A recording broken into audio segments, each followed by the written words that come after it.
Now, Kenya's president has vowed to quash the unrest in the country at whatever cost. His words after thousands of protesters hit Parliament there to protest tax proposals, burning part of the building, sending lawmakers fleeing and drawing fire from the police. Several people were killed. It was the most direct assault on the government in decades. Journalists saw at least 3 bodies outside the complex. Medical workers are now saying up to 15 may have died in all. Well, we're going to cross then to Nairobi, talk to our correspondent who joins us from there, Olvia Bizot.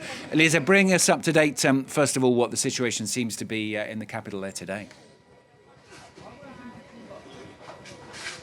Hi, Stuart. Yes, I'm in Nairobi's central business district where the protest took place yesterday, and the destruction is visible everywhere. You can smell and feel the tear gas in the air. There's glass scattered everywhere.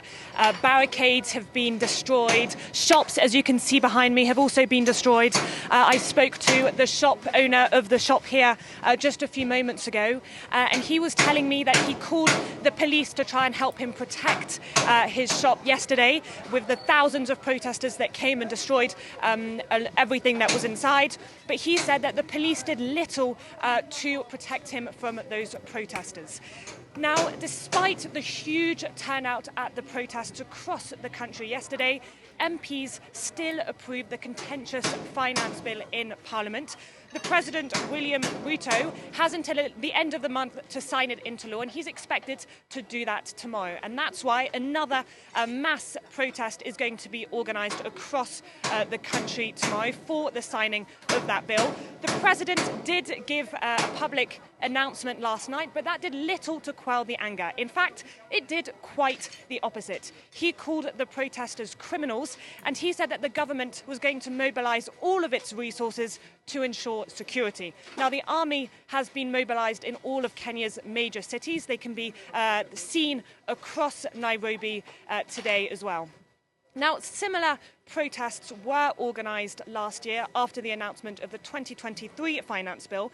But what's different this year is that they're not being led by a politician. Last year's protests were mainly led by the opposition figure Raila Odinga, but this year they're being led by the masses. So there's not really anyone in particular that President Ruto can negotiate with, which means that they can also quickly become very difficult to manage. So we'll definitely have to see how this situation develops tomorrow. Olivia, completely coincidentally, this comes as well as Kenya has sent some of its soldiers to Haiti in a major new peacekeeping mission, doesn't it? Yes, exactly, Stuart. 400 police officers arrived in Haiti yesterday.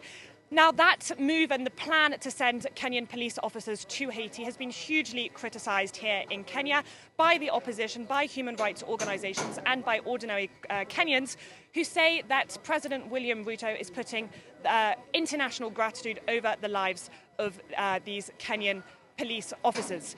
But the departure of the officers was done quite secretly. The press wasn't invited to cover that departure ceremony.